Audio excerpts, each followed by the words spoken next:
Hello everyone, ಕನ್ನಡದಲ್ಲಿ the Hindu ದಿನಪತ್ರಿಕೆಯ ಸುದ್ದಿ ವಿಶ್ಲೇಷಣೆಗೆ ತಮ್ಮೆಲ್ಲರಿಗೂ ಸ್ವಾಗತ. ಈ ಒಂದು ಸಂಚಿಕೆಯಲ್ಲಿ ನಾವು ಡಿಸೆಂಬರ್ 29, 2024 ದ ಹಿಂದೂ ದಿನಪತ್ರಿಕೆಯ ಸುದ್ದಿ ವಿಶ್ಲೇಷಣೆಯನ್ನು ಮಾಡಲಿದ್ದೇವೆ. ಸೊ ಈ ಒಂದು ಸಂಚಿಕೆಯಲ್ಲಿ ನಾವು ಡಿಸ್ಕಸ್ ಮಾಡ್ತಾ ಇರುವಂಥ ಟಾಪಿಕ್ಗಳ ಬಗ್ಗೆ ನೋಡೋಣ. ಸೊ ಮೊದಲನೇದಾಗಿ, Lothal will become global hub for maritime heritage says union port minister. So ಇಲ್ಲಿ ಯೂನಿಯನ್ ಫೋರ್ತ್ ಮಿನಿಸ್ಟರ್ ಅವರು ಏನು ಹೇಳ್ತಾ ಇದ್ದಾರೆ ಅಂತಂದರೆ, ಲೋಥಲ್ ಅನ್ನುವಂಥದ್ದು ಜಾಗತಿಕ ಅಂದರೆ ಮ್ಯಾರಿಟೈಮ್ ಹೆರಿಟೇಜ್ ಏನಿದೆ, ಸೊ ಇದರ ಒಂದು ಜಾಗತಿಕ ಕೇಂದ್ರವಾಗಲಿದೆ ಅನ್ನುವಂಥದ್ದನ್ನು ಹೇಳಿದ್ದಾರೆ.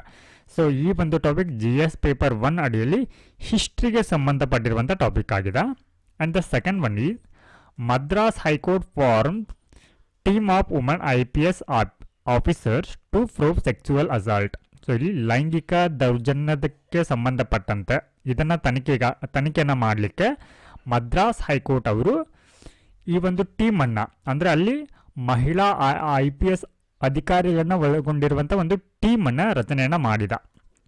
ಸೊ ಈ ಒಂದು ಟಾಪಿಕ್ GS ಪೇಪರ್ 2 ಅಡಿಯಲ್ಲಿ ವುಮನ್ ಅನ್ನುವಂಥ ಟಾಪಿಕ್ ಬರುತ್ತಾ, ಸೊ ಅದಕ್ಕೆ ಸಂಬಂಧಪಟ್ಟಿರುವಂಥ ಒಂದು ಆರ್ಟಿಕಲ್ ಆಗಿದೆ. And the second one is teenage girls bold stand against child marriage sparks reforms in Rajasthan village. So ಈ ಒಂದು ರಾಜಸ್ಥಾನಿನ ಒಂದು ಹಳ್ಳಿಯಲ್ಲಿ ಟೀನೇಜ್ ಗರ್ಲ್, ಸೊ ಇವಳು ತನಗೆ ಆಗ್ತಾ ಇರುವಂಥ ಬಾಲ್ಯ ವಿವಾಹವನ್ನು ತಡೆದು ಒಂದು ಗಟ್ಟಿ ಧೈರ್ಯವನ್ನು ಪ್ರದರ್ಶಿಸಿದ್ದಾಳೆ. ಸೊ ಇದು ಏನಂತಂದರೆ ಅಲ್ಲಿನ ಒಂದು ಹಳ್ಳಿಗಳಲ್ಲಿ ಏನಂತಂದರೆ ಈ ಒಂದು ಬಾಲ್ಯ ವಿವಾಹಕ್ಕೆ ಸಂಬಂಧಪಟ್ಟಂತೆ ಒಂದಿಷ್ಟು ಸುಧಾರಣೆಗಳನ್ನ ತರಬಹುದು ಅಂತ ಹೇಳಿ ಈ ಒಂದು ಆರ್ಟಿಕಲಲ್ಲಿ ಹೇಳಿದ್ದಾರೆ. ಸೊ ಈ ಒಂದು ಟಾಪಿಕ್ GS ಪೇಪರ್ 2 ಅಡಿಯಲ್ಲಿ ಚೈಲ್ಡ್ಗೆ ಸಂಬಂಧಪಟ್ಟಿರುವಂಥ ಒಂದು ಆರ್ಟಿಕಲ್ ಆಗಿದೆ. And the next one is minister CMs to join world leaders at Davos World Economic Forum meet. ಏನು ಈ ದಾವೋಸ್ನಲ್ಲಿ ವರ್ಲ್ಡ್ ಎಕನಾಮಿಕ್ ಫೋರಮ್ ಸಭೆ ನಡೆಯಲಿದೆ. ಈ ಒಂದು ಸಭೆಗೆ ಭಾರತದ ವತಿಯಿಂದ ಹಲವಾರು ಮಿನಿಸ್ಟರ್ಗಳಾಗಿರ್ಬೋದು, CMಗಳಾಗಿರ್ಬೋದು, ಈ ಒಂದು ಹಾಗೆ ವಿಶ್ವದ ಬಹುತೇಕ ನಾಯಕರು ಈ ಒಂದು ಸಭೆಗೆ ಹಾಜರಾಗಲಿದ್ದಾರೆ. ಸೊ ಈ ಒಂದು ಟಾಪಿಕ್ GS ಪೇಪರ್ 2 ಅಡಿಯಲ್ಲಿ ಇಂಟರ್ನ್ಯಾಷನಲ್ ರಿಲೇಷನ್ಗೆ ಸಂಬಂಧಪಟ್ಟಿರುವಂಥ ಟಾಪಿಕ್ ಆಗಿದೆ. ಸೊ ನಾವು ಇವಾಗ ಈ ಒಂದು ಆರ್ಟಿಕಲ್ಗಳನ್ನ ಇನ್ ಡೀಟೇಲ್ ಆಗಿ ನೋಡ್ತಾ ಹೋಗೋಣ. Lothal will become global hub for maritime heritage says union port minister.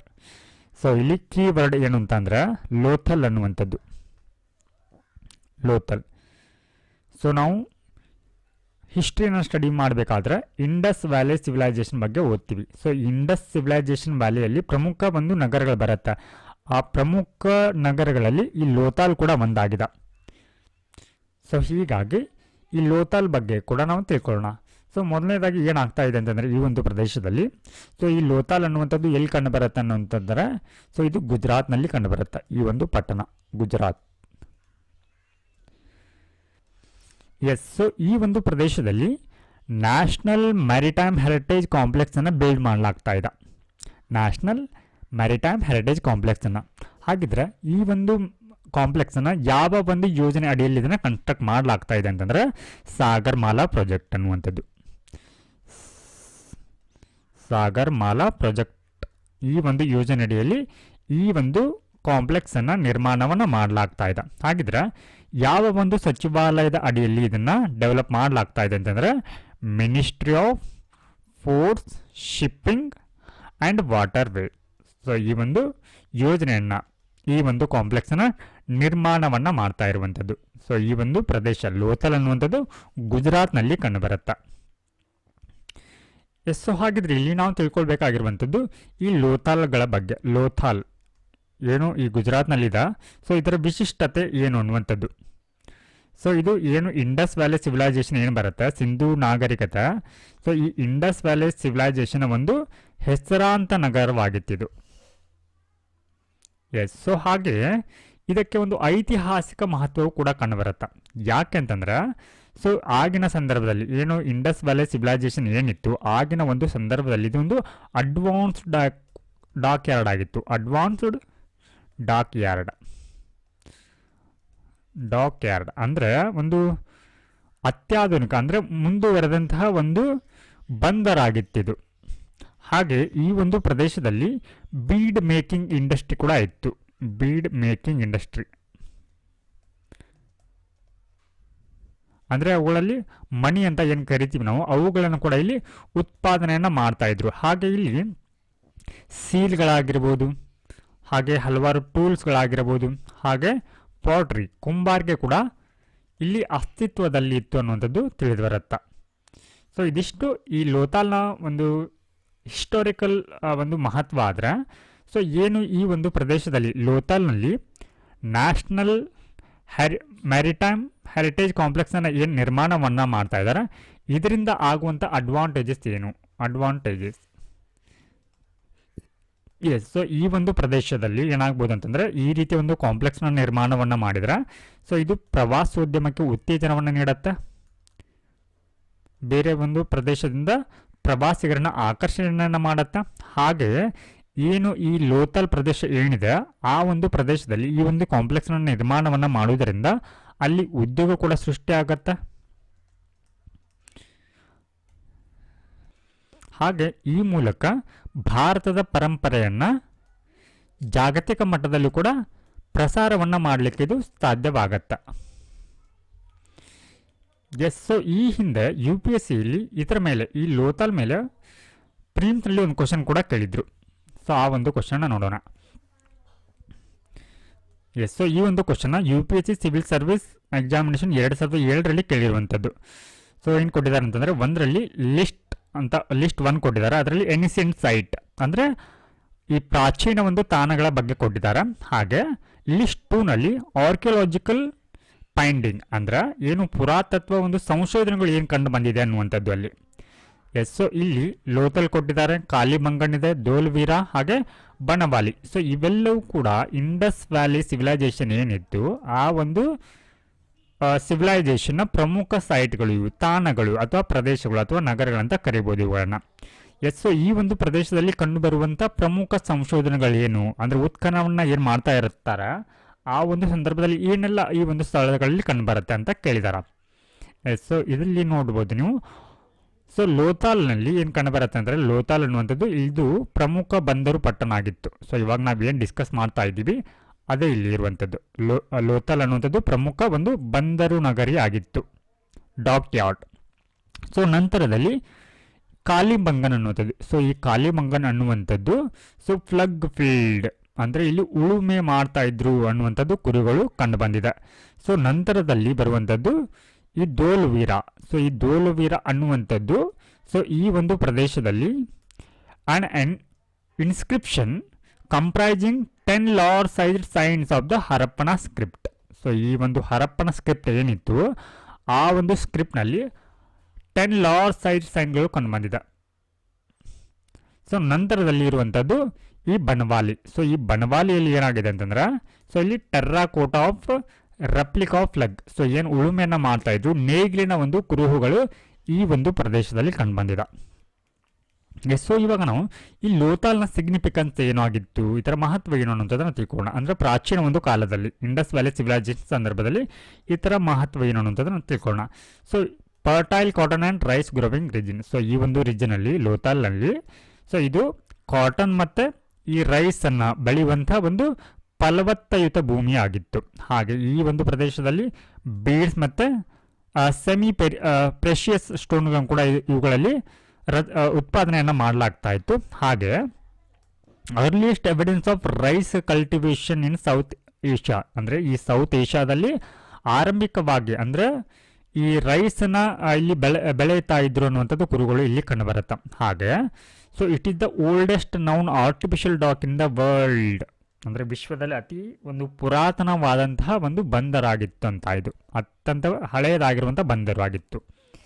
S. So ಏನು ಇವಾಗ ನ್ಯಾಷನಲ್ ಮೆರಿಟೈಮ್ ಹೆರಿಟೇಜ್ ಕಾಂಪ್ಲೆಕ್ಸನ್ನು ಈ ಬಿಲ್ಡ್ ಮಾಡ್ತಾ ಇದ್ದಾರೆ. ಸೊ ಇದು ಲೋಥಾಲ್ ಗುಜರಾತ್ನಲ್ಲಿ ಕಂಡು ಬರುತ್ತಾ. ಸೊ ಇದರ ಒಂದು ಏನಂತಂದರೆ ಇದು ಇವಾಗ ಏನು ಈ ಕಾಂಪ್ಲೆಕ್ಸ್ ಕೂಡ ಈ ನಿರ್ಮಾಣವನ್ನು ಮಾಡ್ತಾ ಇದ್ದಾರೆ. ಸೊ ಈ ಕಾಂಪ್ಲೆಕ್ಸ್ ಕೂಡ ಏನಾಗಲಿದೆ ಅಂತಂದರೆ world's largest maritime museum complex ಕೂಡ ಆಗಲಿದೆ. Now let us move on to the next topic. Madras High Court forms team of women IPS officer to probe sexual assault. Yes, so ಈ ಒಂದು ಇದರಲ್ಲಿ ಇರುವಂಥ ಕೀವರ್ಡ್ ಏನಂತಂದರೆ ಸೆಕ್ಸುವಲ್ ಅಸಾಲ್ಟ್. ಸೆಕ್ಸುವಲ್ ಅಸಾಲ್ಟ್ ಅಂದರೆ ಲೈಂಗಿಕ ದೌರ್ಜನ್ಯ. ಎಸ್. ಸೊ ಈ ಒಂದು ಟಾಪಿಕ್ನ ನಾವು GS ಪೇಪರ್ 2 ಅಡಿಯಲ್ಲಿ ವುಮನ್ ಟಾಪಿಕ್ಗೆ ಕನೆಕ್ಟ್ ಮಾಡ್ಬೋದು. ಎಸ್. ಸೊ ಈ ಒಂದು ಸಂದರ್ಭದಲ್ಲಿ ನಾವು ಯಾವೆಲ್ಲ ಒಂದು ಡೈಮೆನ್ಷನ್ಗಳ ಅಡಿಯಲ್ಲಿ ಈ ಒಂದು ಆರ್ಟಿಕಲ್ ನಾವು ಸ್ಟಡಿಯನ್ನು ಮಾಡಬೇಕಾಗತ್ತೆ ಅಂತಂದ್ರೆ, ಏನಿವಾಗ ಮಹಿಳೆಯರು ಶಿಕ್ಷಣ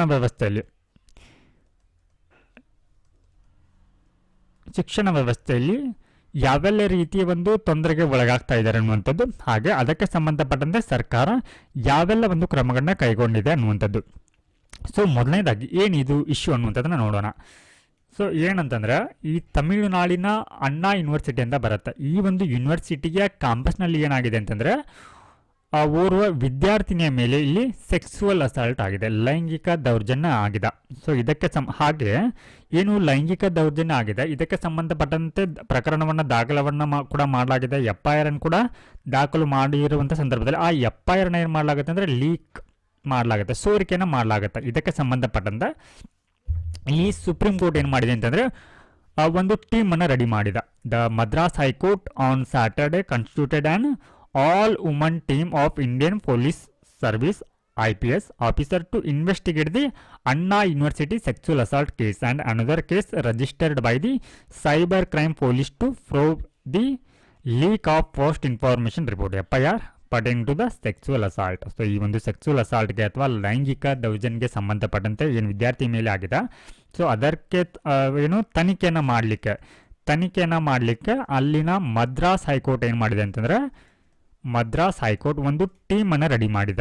ಆ ಒಂದು ಟೀಮ್ ಎಲ್ಲವೂ ಕೂಡ ಅಲ್ಲಿ ಮಹಿಳಾ ಒಂದು IPS ಅಧಿಕಾರಿಗಳೇ ಇದ್ದಾರೆ, ಮಹಿಳಾ IPS ಅಧಿಕಾರಿಗಳು. ಹಾಗೆ ಇನ್ನೊಂದು ತಂಡವನ್ನು ಅಂದರೆ ಇದಕ್ಕೆ ಸಂಬಂಧಪಟ್ಟಂತೆ ಈ ಒಂದು ಪ್ರಕರಣಕ್ಕೆ ಸಂಬಂಧಪಟ್ಟಂತೆ FIR ರಚಿಸಲಾಗಿರುತ್ತೆ, ಆ FIR ಅನ್ನುವಂಥದ್ದು ಸೋರಿಕೆ ಆಗಿದೆ. ಇದನ್ನು ಕೂಡ ತನಿಖೆಯನ್ನು ಮಾಡಲಿಕ್ಕೆ ಒಂದು ಟೀಮನ್ನು ಕೂಡ ಇಲ್ಲಿ ರಚನೆಯನ್ನು ಮಾಡಿದ. ಹಾಗೆ ಇಲ್ಲಿ ರಾಜ್ಯ ಸರ್ಕಾರ ಯಾವ ರೀತಿ ಕ್ರಮಗಳನ್ನು ಕೈಗೊಂಡಿದೆ ಅಂತಂದರೆ, ಇದರ ಒಂದು ತನಿಖೆಗಾಗಿ ಸ್ಪೆಷಲ್ ಇನ್ವೆಸ್ಟಿಗೇಷನ್ ಟೀಮನ್ನು ಕೂಡ ಇಲ್ಲಿ ರಚನೆಯನ್ನು ಮಾಡಿರುವಂಥದ್ದು. ಎಸ್. ಸೊ ಏನಿದು ಇಶ್ಯೂ ಅನ್ನೋಂಥದ್ದನ್ನು ನೋಡೋಣ. ಎಸ್. ಸೊ ಈ ರೀತಿ ಶಾಲಾ ಅಥವಾ ಈ ಒಂದು ಕ್ಯಾಂಪಸ್ಗಳಲ್ಲಿ ವಿದ್ಯಾರ್ಥಿಯ ಮೇಲೆ ಕಿರುಕುಳಗಳಾಗ್ತಾ ಇದೆ, ಇದರಿಂದ ಯಾವ ರೀತಿ ಪರಿಣಾಮಗಳು ಬೀರುತ್ತೆ ಅನ್ನುವಂಥದ್ದು. ಸೊ ಇಂಪ್ಲಿಕೇಶನ್ ಪರಿಣಾಮಗಳೇನು, ಇವಾಗ ಸುಪ್ರೀಂ ಕೋರ್ಟ್ ಈ ಆರ್ಡರನ್ನು ಪಾಸ್ ಮಾಡಿದ, ಸೊ ಇದರಿಂದ ಆಗುವಂಥ ಪರಿಣಾಮಗಳೇನು ಅನ್ನೋಂಥದ್ದನ್ನು ನೋಡೋಣ. ಸೊ ಅದಕ್ಕಿಂತ ಮೊದಲು ಇಲ್ಲಿ ಸುಪ್ರೀಂ ಕೋರ್ಟ್ ಹೇಳಿದೆ ಅಂತಂದ್ರೆ, the bench order that state government pay compensation of 25 lakh to the survivor. So ಇವಾಗ ಲೈಂಗಿಕ ದೌರ್ಜನ್ಯಕ್ಕೆ ಒಳಗಾಗಿರುವಂಥ ವಿದ್ಯಾರ್ಥಿನಿಗೆ ಪರಿಹಾರವಾಗಿ 25 ಲಕ್ಷ ರೂಪಾಯಿಯನ್ನು ಪರಿಹಾರವಾಗಿ ನೀಡಬೇಕಂತ ಕೂಡ ಹೇಳಿದ್ದಾರೆ. ಹಾಗೆ ಇಲ್ಲಿ Anna university must not collect any P. So ಈ ವಿದ್ಯಾರ್ಥಿನಿಂದ ಯಾವುದೇ ಪಿ ಆಗಲಿ, ಟ್ಯೂಷನ್ ಅಥವಾ ಯಾವುದೇ ಒಂದು ಪಿಯನ್ನು ಅವಳಿಂದ ಕಲೆಕ್ಟ್ ಮಾಡಬಾರ್ದು ಅಂತ ಕೂಡ ಹೇಳಿದ.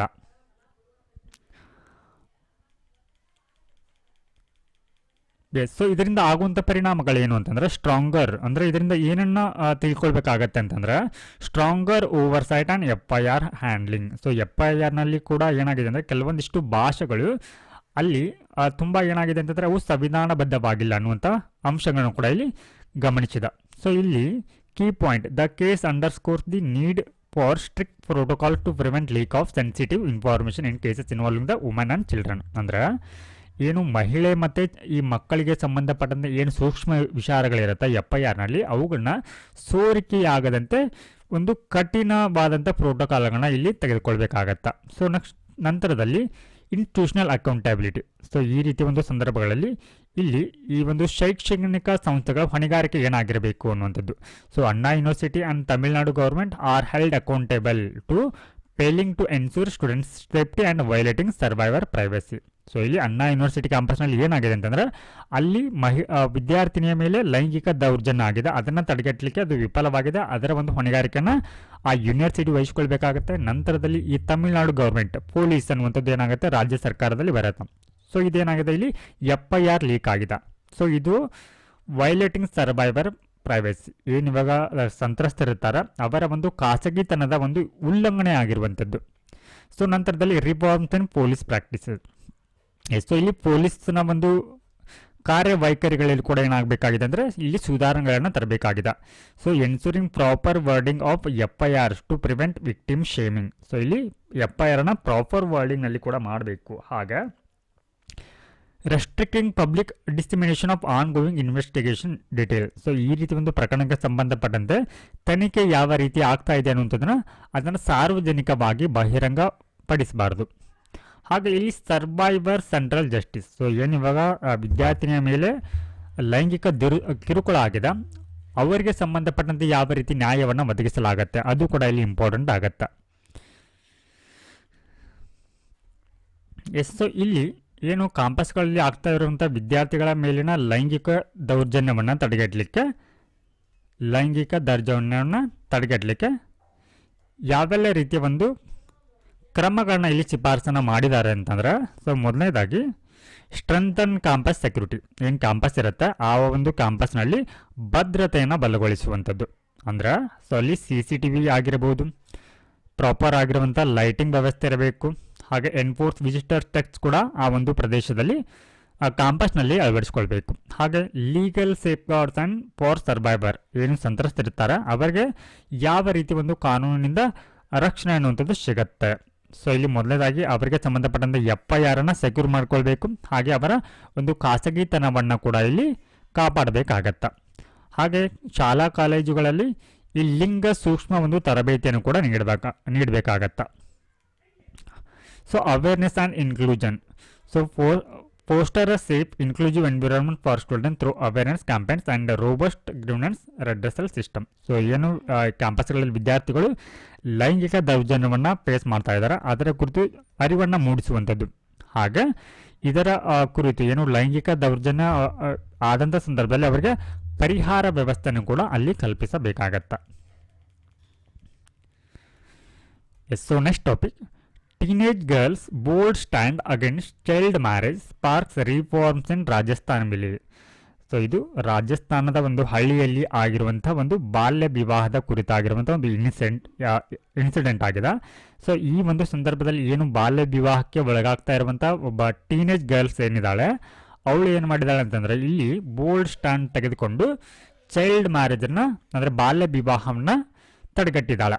ಸೊ ಈ ಹಿನ್ನೆಲೆಯಲ್ಲಿ ಈ ಒಂದು ನಡೆ ಏನಿದೆ ಈ ಒಂದು ಬಾಲಕಿಯ ನಡೆ ಅನ್ನುವಂಥದ್ದು ಇದು ರಾಜಸ್ಥಾನದ ಹಳ್ಳಿಯಲ್ಲಿ ಈ ಬಾಲ್ಯ ವಿವಾಹದ ಸಂಬಂಧಪಟ್ಟಂತೆ ಒಂದಿಷ್ಟು ಸುಧಾರಣೆಗಳಿಗೆ ಕಾರಣವಾಗಿದೆ, ಕಿಡಿ ಹೊತ್ತಿಸಿದೆ ಅನ್ನುವಂಥದ್ದನ್ನು ಈ ಒಂದು ಆರ್ಟಿಕಲಲ್ಲಿ ಹೇಳಿದ್ದಾರೆ.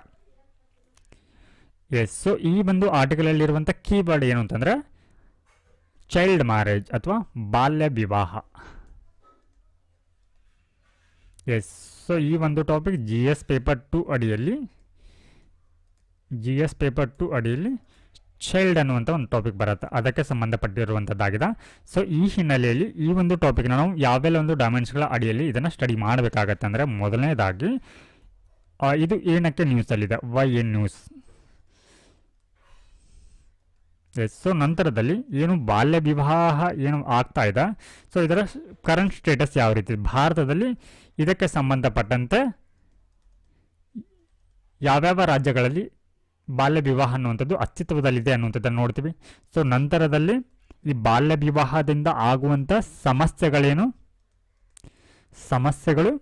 ಸೊ ನಂತರದಲ್ಲಿ ಬಾಲ್ಯ ವಿವಾಹವನ್ನು ತಡೆಗಟ್ಟಲಿಕ್ಕೆ ಸರ್ಕಾರ ಯಾವೆಲ್ಲ ಒಂದು ಕ್ರಮಗಳನ್ನು ಕೈಗೊಂಡಿದೆ ಅನ್ನುವಂಥದ್ದನ್ನು ನೋಡಲಿದ್ದೇವೆ. ಎಸ್, ಸೊ ಮೊದಲನೇದಾಗಿ ಏನಕ್ಕೆ ಇದು ನ್ಯೂಸಲ್ಲಿ ಇದೆ ಅನ್ನುವಂಥದ್ದನ್ನು ನೋಡೋಣ. So Shivika, a 15-year-old girl from Karauli district, Rajasthan, courageously stopped her and her sister's child marriage, sparking community level reform. So ಏನಾಗಿದೆ ಅಂದರೆ, ರಾಜಸ್ಥಾನದ ಈ ಒಂದು ಕರೌಲಿ ಡಿಸ್ಟಿಕ್ನಲ್ಲಿ ಈ 15 ವರ್ಷದ ಶಿವಿಕಾ ಅನ್ನುವಂಥ ಹುಡುಗಿ, ಸೊ ಇವಳು ಏನು ಮಾಡಿದಾಳೆ, ಮತ್ತು ತನಗೂ ಕೂಡ ಮದುವೆಯನ್ನು ಮಾಡ್ತಾಯಿದ್ರು. ಇವಳು ಕೂಡ 15 ವರ್ಷದವಳಾಗಿದ್ದರು. ಹಾಗೆ ಇವಳ ಸಿಸ್ಟರ್ ಕೂಡ ಅಂದರೆ ತನಗಿಂತ ಕಿರಿಯರು ಅಂದರೆ 18 ವರ್ಷಕ್ಕಿಂತ ಕಡಿಮೆ ಇರುವ ತನ್ನ ಸಿಸ್ಟರ್ಗೂ ಕೂಡ ಏನು ಮಾಡ್ತಾಯಿದ್ರು ಅಂದರೆ ಬಾಲ್ಯ ವಿವಾಹವನ್ನು ಮಾಡ್ತಾಯಿದ್ರು. ಅದನ್ನು ಏನು ಮಾಡಿದಾಳೆ ಅಂತಂದರೆ ಈ ಬಾಲಕಿ ತಡೆಗಟ್ಟಿದ್ದಾಳೆ.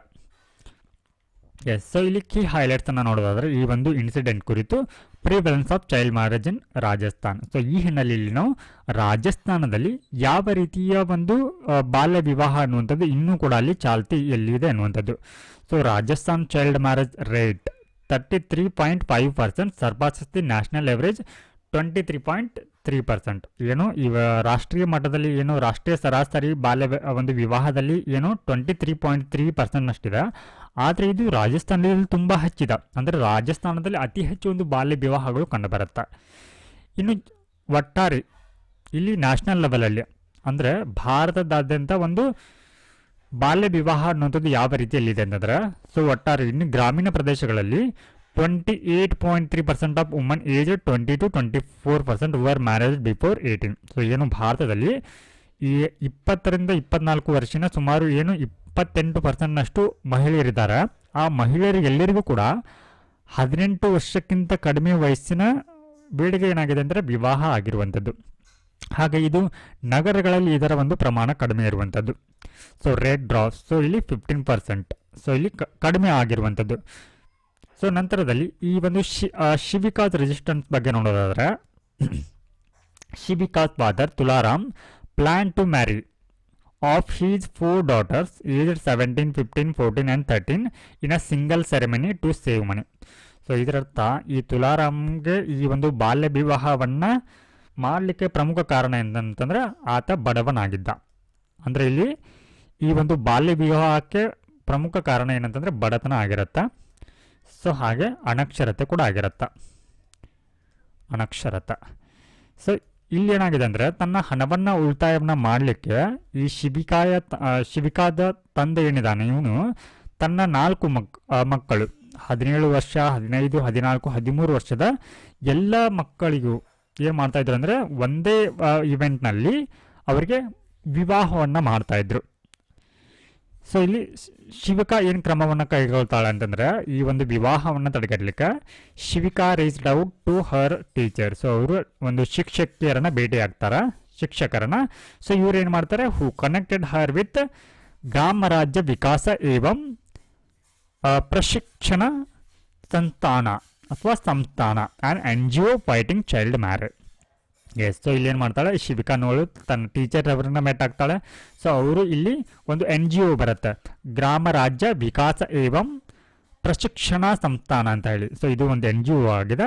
ಸೊ ಈ NGO ಏನಂತಂದರೆ ಇದರ ಉದ್ದೇಶ ಏನಾಗಿತ್ತು ಅಂತಂದರೆ ಇದು ಬಾಲ್ಯ ವಿವಾಹವನ್ನು ತಡೆಗಟ್ಟುವ ಒಂದು NGO ಆಗಿದೆ. ಸೊ ಈ ಒಂದು ಸಂದರ್ಭದಲ್ಲಿ ನಾವು ಈ ಒಂದು NGOಗಳ ಒಂದು ಪಾತ್ರವನ್ನು ಕೂಡ ಇಲ್ಲಿ ಸ್ಮರಿಸಿಕೊಳ್ಬೇಕಾಗತ್ತೆ. ಅಂದರೆ ಈ ಬಾಲ್ಯ ವಿವಾಹವನ್ನು ತಡೆಗಟ್ಟಲಿಕ್ಕೆ NGO ಕೂಡ ಯಾವ ರೀತಿ ಒಂದು ಪ್ರಮುಖವಾದಂಥ ಪಾತ್ರವನ್ನು ವಹಿಸುತ್ತೆ ಅಂತ ಹೇಳಿ. ಸೊ ಇದನ್ನು ನಾವಿಲ್ಲಿ ಉದಾಹರಣೆಯಾಗಿ ಇದನ್ನು ಕೂಡ ಬಳಸಿಕೊಳ್ಬೋದು. ಸೊ ನೆಕ್ಸ್ಟ್ ಇಂಟರ್ವೆನ್ಷನ್ ಬೈ ಸಂಸ್ಥಾನ ಆ್ಯಂಡ್ ಅಥಾರಿಟಿ. ಸೊ ಇಲ್ಲಿ ಏನಿವಾಗ ವಿದ್ಯಾರ್ಥಿ ಮತ್ತು ಶಿಕ್ಷಕರು ಹೋಗಿ ಆ ಒಂದು NGOಗೆ ಏನು ಮೀಟ್ ಆಗ್ತಾರೆ, ಅವರು ಏನೆಲ್ಲ ಒಂದು ಕ್ರಮಗಳನ್ನ ಕೈಗೊಳ್ತಾರೆ ಅನ್ನುವಂಥದ್ದು. ಸೊ ಸಂಸ್ಥಾನದ ಆ್ಯಕ್ಷನ್ ಏನೆಲ್ಲ ಕ್ರಮಗಳನ್ನ ಕೈಗೊಂಡು ಅಂತಂದರೆ assured confidentiality and took responsibility for stopping the marriage. So ಆ ವಿವಾಹವನ್ನು ತಡೆಗಟ್ಟುವಂಥ ಭರವಸೆಯನ್ನು ಕೂಡ ನೀಡಿದರು. ಹಾಗೆ partnered with child line of official to confront Shivika's parent. So ಇದರಿಂದ ಏನು ಫಲಿತಾಂಶ ಬಂತು, ಈ ರೀತಿ ಒಂದು ಏನು ಭರವಸೆನ ನೀಡಿದರು. So Shivika's father agreed not to marry his daughters before 18 and signed an undertaking. So ಇಲ್ಲಿ ಶಿವಿಕಾದ ತಂದೆ ಅವರ ಒಂದು ಹತ್ರ ಒಂದು ಅಗ್ರಿಮೆಂಟನ್ನು ಕೂಡ ಮಾಡಿಸಿಕೊಳ್ಳಲಾಗತ್ತೆ. ಅಂದರೆ ಏನು ಒಪ್ಕೊಳ್ತಾರೆ ಅಂತಂದರೆ ಅವ್ರ ತಂದೆ 18 ವರ್ಷಕ್ಕಿಂತ ಅಂದರೆ 18 ವರ್ಷಗಳಿಗಾಗಿ ತನ್ನ ಮಕ್ಕಳಿಗೆ ಮದುವೆಯನ್ನು ಮಾಡೋದಿಲ್ಲ ಅಂತ ಹೇಳಿ ಒಂದು ಅಗ್ರಿಮೆಂಟ್ಗೆ ಸಹಿಯನ್ನು ಕೂಡ ಹಾಕ್ತಾರೆ. ಹಾಗೆ Sansthan helped him to find a job to elevate financial pressure. So ಈ ಒಂದು ಹಣಕಾಸಿನ ಒತ್ತಡದಿಂದಾಗಿ ಅಥವಾ ಬಡತನದಿಂದಾಗಿ ಏನು ವಿವಾಹವನ್ನು ಮಾಡ್ತಾಯಿದ್ರು. ಸೊ ಈ ಒಂದು ಇದಕ್ಕಾಗಿ ಏನು ಮಾಡ್ತಾರೆ, ಅವರಿಗೆ ಒಂದು ಉದ್ಯೋಗವನ್ನು ಕೂಡ ಹುಡುಕ್ಲಿಕ್ಕೆ ನೆರವಾಗ್ತಾರೆ. ಹಾಗೆ ರಿಟರ್ನ್ ಟು ಎಜುಕೇಷನ್, ಏನು ಬಾಲ್ಯ ವಿವಾಹಕ್ಕೆ ಒಳಗಾಗ್ತಾ ಇರುವಂಥ ವಿದ್ಯಾರ್ಥಿಗಳು ಮತ್ತೆ ಏನು ಮಾಡಿದ್ದಾರೆ, ಇವಾಗ ತಮ್ಮ ಶಿಕ್ಷಣ ವ್ಯವಸ್ಥೆಗೆ ಮರಳಿದ್ದಾರೆ. ಹಾಗೆ ಇಲ್ಲಿ ಶಿವಿಕಾಳ ಗೋಲ್ ಏನಾಗಿದೆ ಅಂತಾರೆ, ಅವಳು ಮುಂದೆ become a social worker to combat child marriage. ಅಂದರೆ ಬಾಲ್ಯ ವಿವಾಹವನ್ನು ತಡೆಗಟ್ಟಲಿಕ್ಕೆ ಸಾಮಾಜಿಕ ಕೆಲಸಗಾರರಾಗಿ ಅವರು ಮುಂದೆ ಕೆಲಸವನ್ನು ಮಾಡುವುದಾಗಿ ಭರವಸೆಯನ್ನು ಕೂಡ ಇಲ್ಲಿ ಅಸ್ಪೈರನ್ನು ಕೂಡ ಹೊಂದಿದ್ದಾರೆ. ಸೊ ನಾವು ಇವಾಗ ಇಲ್ಲಿ ನೋಡಬೇಕಾಗಿರುವಂಥದ್ದು ಈ ಒಂದು ಬಾಲ್ಯ ವಿವಾಹದಿಂದ ಆಗುವಂಥ ಪರಿಣಾಮಗಳು ಏನು, ಬಾಲ್ಯ ವಿವಾಹದಿಂದ ಆಗುವಂಥ ಪರಿಣಾಮಗಳು ಏನು ಅನ್ನೋಂಥದ್ದನ್ನು.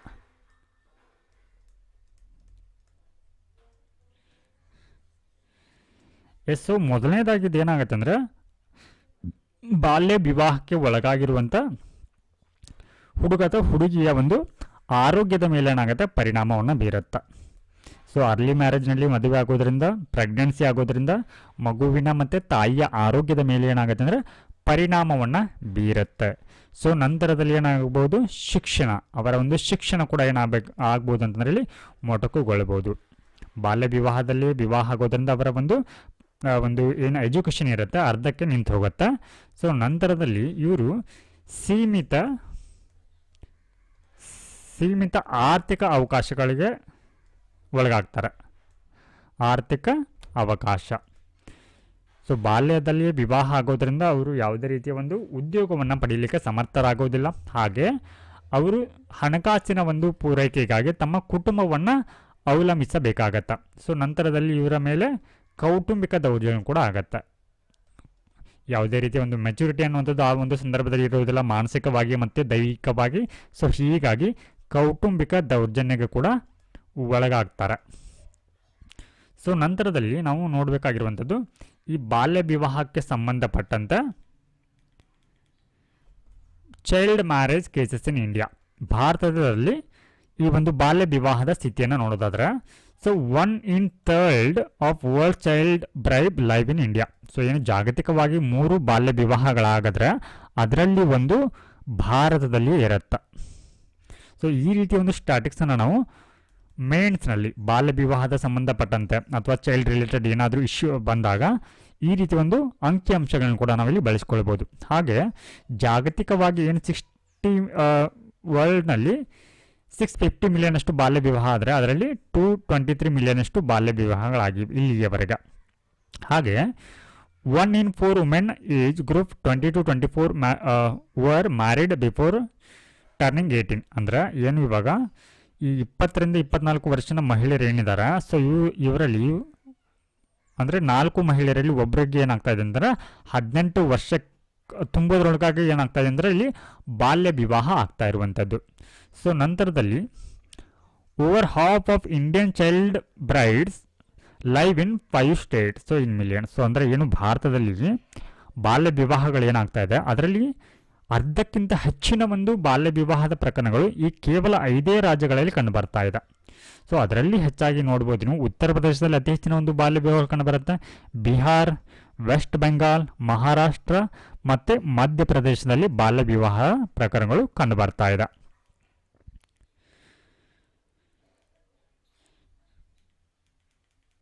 ಎಸ್. ಸೊ ನೆಕ್ಸ್ಟ್ ಇವಾಗ ಈ ಒಂದು ಬಾಲ್ಯ ವಿವಾಹವನ್ನು ತಡೆಗಟ್ಟಲಿಕ್ಕೆ ಸರ್ಕಾರ ಯಾವೆಲ್ಲ ಒಂದು ಕ್ರಮಗಳನ್ನ ಕೈಗೊಂಡಿದೆ ಅನ್ನುವಂಥದ್ದು. ಅಂದರೆ ಕ್ರಮಗಳು ಅಂತಂದರೆ ಇಲ್ಲಿ ಕಾನೂನು ಮತ್ತು ಉಪಕ್ರಮಗಳು, laws and initiative to prevent child marriage. So ಹಾಗಿದ್ರೆ ಯಾವೆಲ್ಲ ಒಂದು ಕ್ರಮಗಳನ್ನ ಕೈಗೊಂಡಿದೆ ಅನ್ನುವಂಥದ್ದನ್ನು ನೋಡೋಣ. ಸೊ ಮೊದಲನೇದಾಗಿ ದ ಹಿಂದೂ ಮ್ಯಾರೇಜ್ ಆ್ಯಕ್ಟ್ 1955 ಅಂತ ಬರುತ್ತೆ.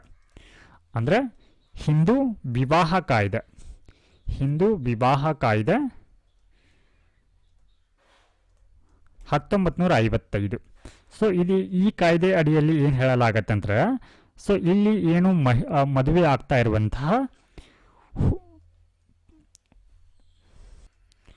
ವರ ಮತ್ತು ವಧುವಿನ ವಯಸ್ಸನ್ನು ನಿಗದಿಪಡಿಸುತ್ತೆ. ವರ ಮತ್ತು ವಧು. ಸೊ ಇಲ್ಲಿ ವರನಿಗೆ 21 ವರ್ಷ ಆಗಿರಬೇಕು, ಹಾಗೆ ವಧುವಿಗೆ 18 ವರ್ಷ ವಯಸ್ಸಾಗಿರಬೇಕು. ಈ ರೀತಿ ವಯಸ್ಸನ್ನು ನಿರ್ಧಾರವನ್ನು ಮಾಡುತ್ತೆ, ನಿಗದಿಪಡಿಸುತ್ತೆ. ಹಾಗೆ ಇನ್ನು ಇಸ್ಲಾಮಿಕ್ ಕಾನೂನುಗಳಲ್ಲಿ ಯಾವ ರೀತಿ ಇದೆ ಅನ್ನುವಂಥದ್ದನ್ನು ಅಂತಂದರೆ, ಸೊ ಇಲ್ಲಿ ಮ್ಯಾರೇಜ್ ಏಜ್ ಇಲ್ಲಿ ಏನು ಮಾಡಾಗಿದೆ, the marriage of a minor who has attained puberty is considered valid.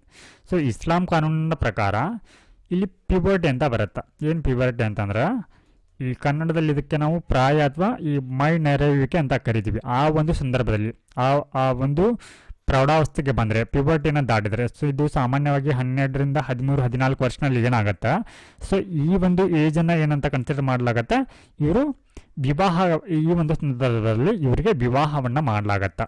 ಅಂದರೆ ಅವರು ವಿವಾಹಕ್ಕೆ ಯೋಗ್ಯರು ಅಂತ. ಸೊ ಈ ಒಂದು ಕಾನೂನಿನ ಪ್ರಕಾರ. ಸೊ ನಂತರದಲ್ಲಿ ಸ್ಪೆಷಲ್ ಮ್ಯಾರೇಜ್ ಆ್ಯಕ್ಟ್ 1954 ಅಂತ ಬರುತ್ತೆ. ಅಂದರೆ ವಿಶೇಷ ವಿವಾಹ ಕಾಯ್ದೆ 1954. ಸೊ ಇದು ಕೂಡ ಏನಂತಂದ್ರೆ, ಸೊ ಮದುವೆ ಆಗಲಿಕ್ಕೆ ಒಂದು ಕನಿಷ್ಠ ವಯಸ್ಸನ್ನು ನಿಗದಿಯನ್ನು ಮಾಡುತ್ತಾ. ಸೊ ಇದು ವುಮನ್ಗೆ 18 ವರ್ಷ, ಹಾಗೆ ಮೆನ್ಗೆ 21 ವರ್ಷವನ್ನು ನಿಗದಿಯನ್ನು ಮಾಡುತ್ತೆ. ಸೊ ನಂತರದಲ್ಲಿ prohibition of child marriage act 2006 ಅಂದರೆ ಬಾಲ್ಯ ವಿವಾಹ ತಡೆಗಟ್ಟುವಿಕೆ ಕಾಯ್ದೆ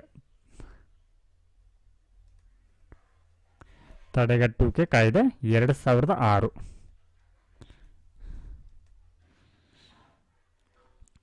ಸೊ ಈ ಒಂದು ಕಾಯ್ದೆಯಲ್ಲಿ ಕೂಡ ಏನು ಮಾಡಲಾಗತ್ತೆ ಅಂದರೆ ಇದು ಚೈಲ್ಡ್ ಅಂತಂದರೆ ಏನಂತ ಡಿಪೈಂಡನ್ನು ಮಾಡತ್ತೆ, ಮಗು ಅಂತಂದರೆ ಏನು ಅನ್ನುವಂಥದ್ದನ್ನು ಡಿಫೈನ್ ಮಾಡತ್ತೆ ಚೈಲ್ಡ್. ಸೊ ಇದಕ್ಕೆ ಡೆಫಿನಿಷನ್ನ ಕೊಡುತ್ತೆ. ಏನು ಡೆಫಿನಿಷನ್ನ ಕೊಡುತ್ತೆ ಅಂತಂದರೆ, ಸೊ ಇಲ್ಲಿ ಮೇಲ್ ಬಿಲೋ 21 ಇಯರ್ಸ್, ಹಾಗೆ ಫೀಮೇಲ್ ಬಿಲೋ 18 ಇಯರ್ಸ್. ಸೊ ಇವರಿಗೆ ನಾವಿಲ್ಲಿ ಮಗು ಅಂತ ಹೇಳಿ ಕರಿತೀವಿ. ಸೊ ಈ ಒಂದು ಕಾಯ್ದೆಯ ಪ್ರಕಾರ. ನಾವು let us move on to the next topic. Minister CM to join world leaders at Davos World Economic Forum meet. So ಏನು ಈ ದಾವೋಸ್ನಲ್ಲಿ ವರ್ಲ್ಡ್ ಎಕನಾಮಿಕ್ ಫೋರಮ್ ಮೀಟ್ ಸಭೆ ಏನಾಗಲಿದೆ, ಆ ಒಂದು ಸಭೆಗೆ ಭಾರತದಿಂದ ಹಲವಾರು ಮಿನಿಸ್ಟರ್ಗಳು, ಮುಖ್ಯಮಂತ್ರಿಗಳು ಮತ್ತು ಹಲವಾರು ಜಾಗತಿಕ ನಾಯಕರು ಈ ಒಂದು ಸಭೆಗೆ ಬರಲಿದ್ದಾರೆ ಅನ್ನುವಂಥದ್ದು. ಸೊ ಇಲ್ಲಿ ಕೀವರ್ಡ್ ಏನಂತಂದ್ರೆ ವರ್ಲ್ಡ್ ಎಕಾನಮಿಕ್ ಫೋರಮ್ ಅನ್ನುವಂಥದ್ದು, ವಿಶ್ವ ಆರ್ಥಿಕ ವೇದಿಕೆ. ಸೊ ಈ ಒಂದು ಟಾಪಿಕ್ GS ಪೇಪರ್ 2 ಅಡಿಯಲ್ಲಿ ಇಂಟರ್ನ್ಯಾಷನಲ್ ರಿಲೇಷನ್ಗೆ ಸಂಬಂಧಪಟ್ಟಿರುವಂಥದ್ದಾಗಿದೆ. ಸೊ ಈ ಇಂಟರ್ನ್ಯಾಷನಲ್ ರಿಲೇಷನಲ್ಲಿ ನಾವು ಕೆಲವೊಂದಿಷ್ಟು ಈ ಇಂಟರ್ನ್ಯಾಷನಲ್ ಬಾಡಿಗಳ ಬಗ್ಗೆ ಸ್ಟಡಿಯನ್ನು ಮಾಡ್ತೀವಿ. ಆ ಇಂಟರ್ನ್ಯಾಷನಲ್ ಬಾಡಿಗಳಲ್ಲಿ ಈ ವರ್ಲ್ಡ್ ಎಕನಾಮಿಕ್ ಫೋರಮ್ ಕೂಡ ಒಂದಾಗಿದೆ. ಸೊ ಏನಿದು, ಇದು ಏನಕ್ಕೆ ನ್ಯೂಸಲ್ಲಿದೆ ಅನ್ನುವಂಥದ್ದು ನೋಡೋಣ. World Economic forum annual meeting. So ಇದು ವಾರ್ಷಿಕವಾಗಿ ನಡೆಯುವಂಥ ಒಂದು ಸಭೆಯಾಗಿದೆ. ಸೊ ಇದು ಇಲ್ಲಿ ನಡೀತಾ ದಾವೋಸ್ ಅನ್ನುವಂಥದ್ದು ಇಲ್ಲಿ ಕಂಡು ಬರುತ್ತೆ ಅನ್ನೋದು ಗೊತ್ತಾಗಬೇಕು. ದಾವೋಸ್ ಅನ್ನುವಂಥದ್ದು ಸ್ವಿಟ್ಜರ್ಲ್ಯಾಂಡ್ನಲ್ಲಿ ಕಂಡು ಬರುತ್ತೆ. ಸೊ ಇದು 2025 ಜನವರಿ 20ರಿಂದ 25ರವರೆಗೆ ನಡೆಯಲಿದೆ. ಸೊ ಇದರ ಈ ಒಂದು ಸಭೆಯ ಪ್ರಮುಖ ಗುರಿ ಯಾವುದರ ಮೇಲೆ ಇದೆ ಅಂತಂದರೆ, ಕೊಲಾಬ್ರೇಷನ್ ಫಾರ್ ದ ಇಂಟೆಲಿಜೆಂಟ್ ಏಜ್ಗಳ ಕುರಿತು ಇರುವಂಥ ಒಂದು ವಿಷಯವಾಗಿದೆ. ಸೊ ಈ ಒಂದು ಸಭೆಗೆ ಯಾರೆಲ್ಲ ಭಾಗಿಯಾಗಲಿದ್ದಾರೆ ಅನ್ನುವಂಥದ್ದು ನೋಡೋಣ. ಸೊ ಮೊದಲನೇದಾಗಿ ಇಲ್ಲಿ ಭಾರತದಿಂದ union minister and Indian leaders ಕೂಡ ಇದರಲ್ಲಿ ಭಾಗಿಯಾಗಲಿದ್ದಾರೆ. ಹಾಗೆ ಜಾಗತಿಕ ನಾಯಕರು ಸುಮಾರು over 50 presidents and prime minister ಈ ಒಂದು ಸಭೆಗೆ ಹಾಜರಾಗಲಿದ್ದಾರೆ. ಹಾಗಿದ್ರೆ ಈ ಒಂದು ಸಭೆಯಲ್ಲಿ ಯಾವೆಲ್ಲ ಒಂದು ಕ್ಷೇತ್ರಗಳಿಗೆ ಸಂಬಂಧಪಟ್ಟಂತೆ ಗಮನವನ್ನು ನೀಡಲಿದ್ದಾರೆ ಅನ್ನುವಂಥದ್ದನ್ನು ನೋಡೋಣ. ಸೊ ಮೊದಲನೇದಾಗಿ ಹವಾಮಾನ ಬದಲಾವಣೆಗೆ ಸಂಬಂಧಪಟ್ಟಂತೆ, ಹಾಗೆ ಏನು ಜಾಗತಿಕವಾಗಿ ಏನು ಈ COVID-19 ಬಂದ ನಂತರ ಜಾಗತಿಕ ಆರ್ಥಿಕತೆ ಅನ್ನುವಂಥದ್ದು ಯಾವ ರೀತಿ ಚೇತರಿಕೆಗೊಳ್ತಾ ಇದೆ ಅನ್ನುವಂಥದ್ದನ್ನು, ಹಾಗೆ technological innovation and artificial intelligence, ಕೃತಕ ಬುದ್ಧಿಮತ್ತೆಯ ಕುರಿತು, ಹಾಗೆ ಈ ತಂತ್ರಜ್ಞಾನದಲ್ಲಿನ ನಾವೀನ್ಯತೆಯ ಕುರಿತು ಕೂಡ ಇಲ್ಲಿ ಚರ್ಚೆಯನ್ನು ಮಾಡಲಾಗತ್ತೆ. ಸೊ ನಾವೀಗ ಎಕ್ಸಾಮ್ ಪರ್ಸ್ಪೆಕ್ಟಿವಲ್ಲಿ ಈ ಒಂದು ಸಭೆ ಅನ್ನುವಂಥದ್ದು ಭಾರತದ ಮೇಲೆ ಯಾವ ರೀತಿ ಪರಿಣಾಮವನ್ನು ಬೀರುತ್ತೆ ಅನ್ನುವಂಥದ್ದು. ಸೊ ಮೊದಲನೇದಾಗಿ ಸ್ಟ್ರೆಂಥನಿಂಗ್ ಗ್ಲೋಬಲ್ ಟೈಸ್. ಸೊ ಅಂದರೆ ಏನಿವಾಗ ಭಾರತ ಮತ್ತು ಹಲವಾರು ದೇಶಗಳು ಆ ಒಂದು ಮೀಟಿಂಗ್ನಲ್ಲಿ ಸೇರಿರುತ್ತೆ. ಸೊ ಏನು ಮಾಡ್ಬೋದು ಅಂದರೆ ಭಾರತ ಬೇರೆ ಬೇರೆ ಒಂದು ದೇಶದೊಂದಿಗೆ ತನ್ನ ಸಂಬಂಧಗಳನ್ನ ಏನು ಮಾಡ್ಬೋದು ಅಂತಂದರೆ ಇಲ್ಲಿ, ಅಥವಾ ಒಪ್ಪಂದಗಳನ್ನ ಮಾಡಿಕೊಳ್ಳಲಿಕ್ಕೆ ಅದು ಸಾಧ್ಯ ಆಗತ್ತೆ. ಸೊ ಈ ಒಂದು ಸಭೆಯಲ್ಲಿ ತಂತ್ರಜ್ಞಾನ, ಆರ್ಥಿಕತೆ ಮತ್ತು ಸಸ್ಟೈನಬಿಲಿಟಿ ಕುರಿತು ಕೂಡ ಏನು ಮಾಡ್ಬೋದು ಅಂದರೆ ಇಲ್ಲಿ ಚರ್ಚೆನ ಮಾಡಲಿಕ್ಕೆ ಅವಕಾಶ ಸಿಗತ್ತೆ. ಇನ್ನು ಭಾರತಕ್ಕೆ ಹಲವಾರು ರೀತಿಯ ಒಂದು ಆರ್ಥಿಕ ಅವಕಾಶಗಳು ಕೂಡ ಇಲ್ಲಿ ಸಿಗತ್ತೆ. ಸೊ ಇಲ್ಲಿ platform to attract foreign investment, ವಿದೇಶಿ ಹೂಡಿಕೆಯನ್ನು ಸೆಳೆಯಲಿಕ್ಕೆ ಕೂಡ ಈ ಒಂದು ವೇದಿಕೆಯಲ್ಲಿ ಪ್ರಮುಖ ಪಾತ್ರವನ್ನು ವಹಿಸುತ್ತೆ. ಹಾಗೆ ಶೋಕೇಸಿಂಗ್ ಇಂಡಿಯನ್ ಲೀಡರ್ಶಿಪ್. ಸೊ ಭಾರತೀಯ ಒಂದು ನಾಯಕತ್ವವನ್ನು ಪ್ರದರ್ಶನವನ್ನು ಮಾಡಲಿಕ್ಕೆ, ಅಂದ್ರೆ ಏನು ಭಾರತ ಈ ಡಿಜಿಟಲ್ ಟ್ರಾನ್ಸ್ಫಾರ್ಮೇಷನ್ ಆಗಿರ್ಬೋದು, ಹಸಿರು ಇಂಧನ ಆಗಿರ್ಬೋದು, ಹಾಗೆ ಆರ್ಥಿಕ ಸುಧಾರಣೆಗಳಲ್ಲಿ ಯಾವ ರೀತಿ ಒಂದು ಸಾಧನೆಗಳನ್ನ ಮಾಡಿದೆ ಅನ್ನುವಂಥದ್ದನ್ನ ಈ ಒಂದು ವೇದಿಕೆಗಳಲ್ಲಿ ಏನು ಮಾಡುತ್ತೆ, ಅವುಗಳನ್ನ ಹೇಳುತ್ತಾ. ಸೊ ಹೀಗಾಗಿ ಅದು ಜಾಗತಿಕ ಒಂದು ಗಮನವನ್ನು ಕೂಡ ಸೆಳೆಯುತ್ತೆ. ಹಾಗೆ ಈ ಒಂದು ಸಭೆಯಲ್ಲಿ ಹಲವಾರು ಪ್ರಾದೇಶಿಕ ನಾಯಕರು ಕೂಡ ಏನು ಮಾಡ್ತಾರೆ ಅಂದರೆ ಪ್ರಾತಿನಿಧ್ಯವನ್ನು ವಹಿಸಲಿದ್ದಾರೆ. ಅಂದ್ರೆ ಸೊ ಆಂಧ್ರ ಪ್ರದೇಶ ಆಗಿರ್ಬೋದು, ಕರ್ನಾಟಕ, ತಮಿಳುನಾಡು, ಉತ್ತರ ಪ್ರದೇಶ್. ಸೊ ಹೀಗಾಗಿ ಏನಾಗುತ್ತೆ, ಇದು ಫೆಡರಲ್ ಡೈವರ್ಸಿಟಿ, ಪ್ರಾದೇಶ ಅಂದರೆ ಈ ಒಕ್ಕೂಟ ವ್ಯವಸ್ಥೆಯ ಒಂದು ವೈವಿಧ್ಯತೆ ಅನ್ನುವಂಥದ್ದು ಏನಾಗುತ್ತೆ ಈ ಒಂದು ವೇದಿಕೆಯಲ್ಲಿ ಕಂಡುಬರುತ್ತೆ. ಎಸ್. ಸೊ ನಾವು ಇವಾಗ ಈ ವರ್ಲ್ಡ್ ಎಕನಾಮಿಕ್ ಫೋರಮ್ ಬಗ್ಗೆ ತಿಳ್ಕೊಳ್ಳೋಣ. ಏನಿದು ವರ್ಲ್ಡ್ ಎಕನಾಮಿಕ್ ಫೋರಮ್? ಸೊ ಇದನ್ನು 1971ರಲ್ಲಿ ಎಸ್ಟಾಬ್ಲಿಷ್ ಮಾಡಲಾಗುತ್ತೆ, ರಚಿಸಲಾಗತ್ತೆ. ಸೊ ಇದರ ಹೆಡ್ ಕ್ವಾರ್ಟರ್ ಅಂದರೆ ಕೇಂದ್ರೀಯ ಕಚೇರಿ ಎಲ್ಲಿದೆ ಅಂತಂದರೆ ಇದು ಸ್ವಿಟ್ಜರ್ಲೆಂಡ್ನ ಜಿನೇವಾದಲ್ಲಿ ಇದೆ. ಎಸ್. ಸೊ ಇದು ಒಂದು ಅಂತಾರಾಷ್ಟ್ರೀಯ organisation for public private cooperation ಆಗಿದೆ.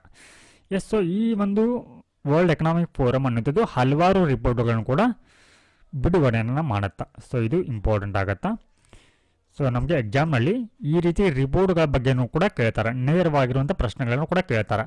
ಹಾಗಿದ್ರೆ ಯಾವೆಲ್ಲ ಒಂದು ರಿಪೋರ್ಟ್ಗಳನ್ನ ಇದು ಬಿಡುಗಡೆಯನ್ನು ಮಾಡುತ್ತೆ ಅನ್ನುವಂಥದ್ದು. So energy transition index, global competitiveness report, global IT report, global gender gap report, global risk report, ಹಾಗೆ global travel and tourism report. So ಈ ರೀತಿ ಹಲವಾರು ರಿಪೋರ್ಟ್ಗಳನ್ನ ಈ ಒಂದು ವರ್ಲ್ಡ್ ಎಕನಾಮಿಕ್ ಫೋರಮ್ ಅನ್ನುವಂಥದ್ದು ಬಿಡುಗಡೆಯನ್ನು ಮಾಡುತ್ತಾ. ಸೊ ಇದಿಷ್ಟು ಈ ದಿನದ ದ ಹಿಂದೂ ದಿನಪತ್ರಿಕೆಯ ಸುದ್ದಿ ವಿಶ್ಲೇಷಣೆಯಾಗಿತ್ತು. ನಮಸ್ಕಾರ.